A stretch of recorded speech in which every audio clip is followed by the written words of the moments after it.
গতকাল জাস্টিস দীপঙ্কর দত্ত একটা অর্ডার দিয়েছিলেন যে ডিজিকে দুপুর 2টোর সময় অ্যাপিয়ার করতে হবে। সেই প্রেয়ারটা করেছিলেন কিন্তু আমাদের গভর্নমেন্ট প্লিডার। কিন্তু আজকে আমি না জানি কি কারণে উনি সকাল 10:30টার সময় এই অ্যাপিল প্রেফার করে দিলেন ডিভিশন বেঞ্চে, এবং ডিভিশন বেঞ্চে অ্যাপিল করে ওনারা বললেন যে জাস্টিস দীপঙ্কর দত্ত যে অবজারভেশনগুলো করেছেন এই জায়গাটাতে ওনাদের দুজনের বক্তব্য ছিল আজকে প্রধান বিচারপতি এবং জাস্টিস জয়মাল্য বাগচির, যে এখানে কোনো রিজন অ্যাসাইন করা হয়নি যে কিসের ভিত্তিতে জাস্টিস দীপঙ্কর দত্ত এই ধরনের একটা ওপিনিয়ন ফর্ম করলেন যে চিফ মিনিস্টারের ব্লেসিং ওতে আছে এবং ফার্দার ডেভেলপমেন্টটাই বা কি। 3 সপ্তাহের জন্য আজকের যে অর্ডারটা, গতকালের যে অর্ডার, শুধুমাত্র সেই অর্ডারটা কিন্তু স্টে হয়েছে।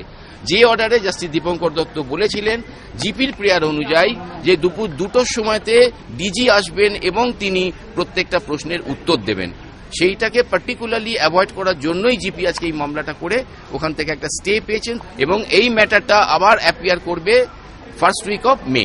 যা কিছু হবে এবার সমস্ত কিছুই শুনানি হবে ডিভিশন বেঞ্চে।